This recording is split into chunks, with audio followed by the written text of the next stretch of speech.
Pas de référendum constitutionnel en décembre 2023, c'est l'objectif fixé par le groupe de concertation des acteurs politiques et la plateforme républicaine dite Halte Référendum constitutionnel. Des séries d'actions de boycott sont attendues. Des denrées alimentaires hors de portée, c'est le quotidien de la ménagère. Chaque jour, un nouveau prix au-dessus de la moyenne et la population obligée de vivre avec.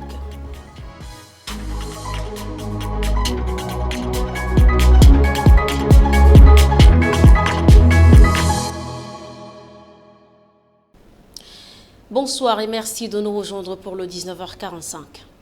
Cet après-midi, au quartier Bololo, dans le 2e arrondissement de la capitale, un déguerpissement sur la rue de 30 mètres faisant dos à la place de la Nation a été fait par les agents de la mairie. Quelle serait la cause de ce déguerpissement? Les victimes n'arrivent pas à comprendre ce acte qu'ils qualifient d'inexplicable. Maisons cassées, restaurants et stations déguerpies sous le soleil accablant, les agents ne pouvaient patienter sur ordre de leurs supérieurs de déguerpir ce lieu. C'est un choc pour les détenteurs qui ne savent où aller. Selon certains, un délai de 3 jours a été accordé mais s'avère insuffisant. Le groupe de concertation des acteurs politiques et la plateforme républicaine dite Halte au référendum constitutionnel au cours d'un point de presse ce mercredi 15 octobre 2023 appellent les Tchadiens à faire bloc au processus référendaire. Ils annoncent une série d'actions dans les jours qui suivent à N'Djamena et dans plusieurs villes des provinces. Regardez.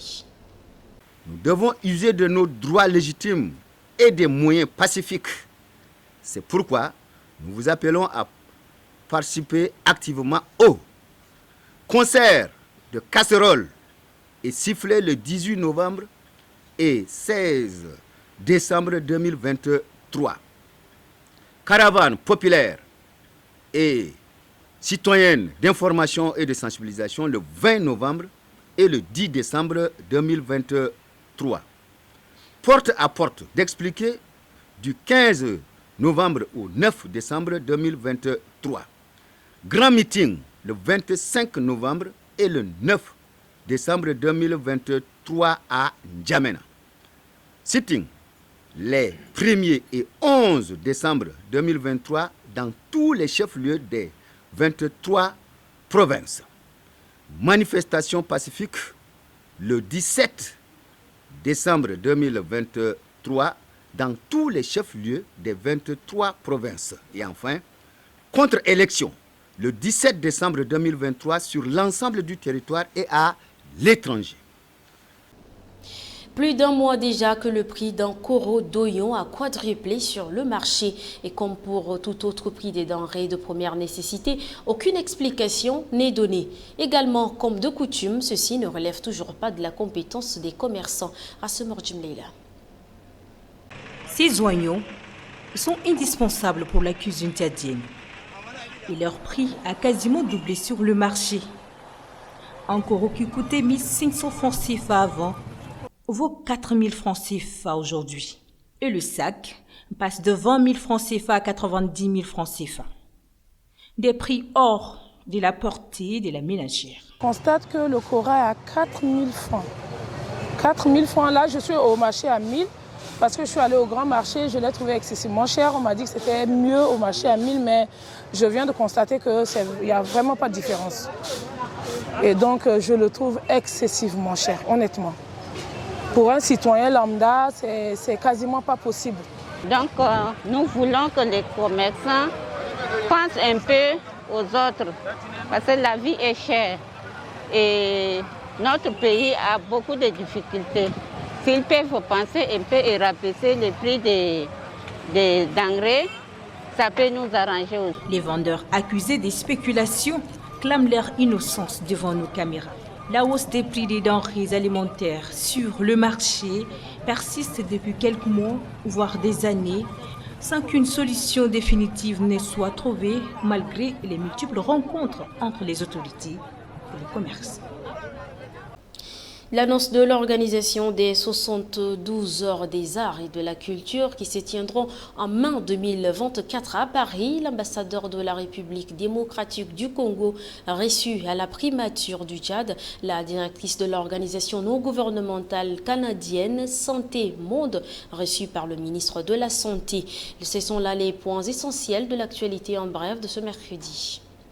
Ouvrons l'actualité en bref de ce mercredi par cette information. Le directeur artistique de la compagnie Mandargue Isaka Digadjimbaya a annoncé l'organisation des 72 heures des arts et de la culture qui se tiendront en mai 2024 à Paris sous la coupe de l'ambassadeur du Tchad en France, Amat Makaila.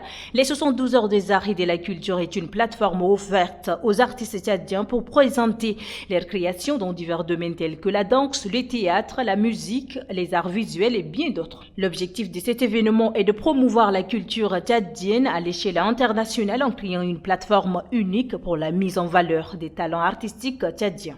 Le Premier ministre Saleh Kebzabo a reçu en audience ce mercredi 15 novembre 2023 son Excellence Banzagoui, l'ambassadeur de la République démocratique du Congo au Tchad. Cette visite de courtoisie et d'amitié du diplomate congolais à la primature s'inscrit dans le cadre du renforcement des coopérations entre le Tchad et la RDC. L'ambassadeur est venu présenter ses civilités au Premier ministre Saleh Kebzabo après la présentation de sa lettre de créance le 17 juillet dernier au chef de l'État, Mahamat Idriss Déby Itno. Le secrétaire d'État aux affaires étrangères, aux Tchadiens de l'étranger et à la coopération internationale, Kassir et Isabelle Ousnan, a reçu ce mercredi une délégation de l'UNASDG, une association internationale à but non lucratif de droit anglais. La délégation de cette structure intergouvernementale est au Tchad pour encourager la mise en œuvre des 17 objectifs de développement durable. Une action qui entre dans sa mission opérationnelle, celle de coordonner l'amélioration continue et l'harmonisation des ODD avec les projets connexes pour la traduction dans les faits de la vision du monde décidée par les Nations Unies en 2015. Pour clore cette actualité en bref, le ministre de la Santé publique et de la Prévention, Dr Abdelmadid Abderrahim, a reçu ce mercredi la directrice de l'organisation non gouvernementale canadienne Santé Monde, Séverine Meyer, accompagnée des responsables et experts du projet REDIS 4. Santé Monde intervient dans le domaine de la santé, notamment la formation et la surveillance épidémiologique. Et le projet de surveillance épidémiologique a commencé avec la formation des techniciens du laboratoire, a informé Séverine Meyer. Dr Abdelmadid Abderrahim a recommandé à l'organisation des séances d'évaluation à travers des comités de pilotage pour apprécier et réajuster les actions selon les priorités et les exigences de l'heure. Sous le thème « Un autre regard sur le concept du développement, notre devoir citoyen », le cadre de réflexion des observateurs pour le développement intégral en abrégé CRODI a lancé officiellement ses activités. La cérémonie a lieu cet après-midi au CEFOD. Des détails avec Judith Kamtar. Créé dans le but de faire des études de prospection et de faisabilité dans le cadre du développement des différentes provinces du Tchad.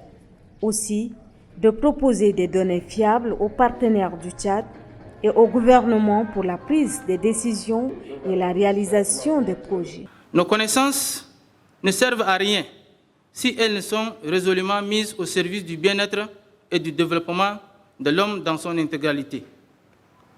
Ainsi, nous considérons le développement intégral comme une modalité théorique et pratique de poser le regard sur chaque manifestation de l'humain et du vivant couramment appréhendé comme inconciliable et exclusive. CRODI, cadre de réflexion des observateurs pour le développement intégral, regroupe en son sein des élites de différentes écoles et d'universités sans distinction d'ethnie, de religion et d'appartenance régionale. La ministre des Transports terrestres et de la Sécurité routière, Fatimi Goukouni Wedde, a octroyé des bourses d'études à quelques bacheliers issus de la province du Tibesti. C'est au cours d'une cérémonie organisée mardi 14 novembre au sein de l'université ECTCHAD. Alors que la rentrée académique a déjà commencé il y a quelques semaines, la ministre du Transport terrestre et de Sécurité routière ouvre son cœur au maire bachelier de sa province d'origine, le Tibesti, en leur offrant des bourses d'études. Ce sont au total 15 jeunes qui reçoivent ces bourses d'études qui leur permettront d'étudier pendant 3 ans à l'université ECTIAD. Et donc pour ces frères et sœurs, il fallait leur créer des conditions, les outiller, leur donner finalement des opportunités pour qu'ils puissent à leur tour les saisir et atteindre leur plein potentiel, si je puis dire. Occasion pour le promoteur de l'université ECTIAD, Dr Ali Abderrahmane Agar, de rassurer que ces boursiers recevront une formation de qualité dans son structure. Comme pour encourager la ministre, Dr Ali Abderrahmane Agar déclare que l'argent qu'on met dans le cerveau n'est jamais perdu. Junior Bekoutou. Autre chose, et pour terminer cette édition, elle rêvait de faire carrière dans le mannequinat, mais le destin l'a conduite sur un tout autre chemin, le tir à l'arc. Portrait de Alas Maria Abaïfouta, archère tchadienne et championne d'Afrique de tir à l'arc qui s'est déroulée en Tunisie en novembre 2023. Genaoudom Cynthia. Cette complicité entre mère et fille ne date pas d'aujourd'hui. Pour la comprendre, il faut remonter 7 ans en arrière. À l'époque, Maria n'a que 13 ans. Il n'a que pour passion la mode. Mais le choix de son grand frère, adepte du sport, prend le dessus sur elle. Pour la petite histoire, c'était mon grand frère qui pratiquait. Moi, j'étais à la maison, l'école et tout. Il me dit,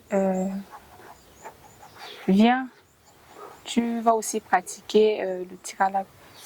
Et là, moi, je commence à aller, c'était en 2016 que je commence à aller aux entraînements, je prends goût et tout.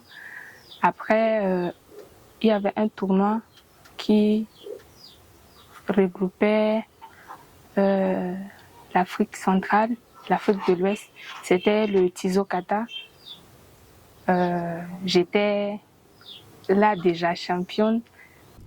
Désormais championne d'Afrique de tir à l'arc, Alas a pris son envol en 2016 au Tizo Qatar, ensuite a enchaîné des médailles et elle doit sa réussite en grande partie à sa mère. Elle avait 13 ans, moins de 13 ans, donc j'avais accepté. Elle a commencé à aller aux entraînements, donc son papa n'était pas pour.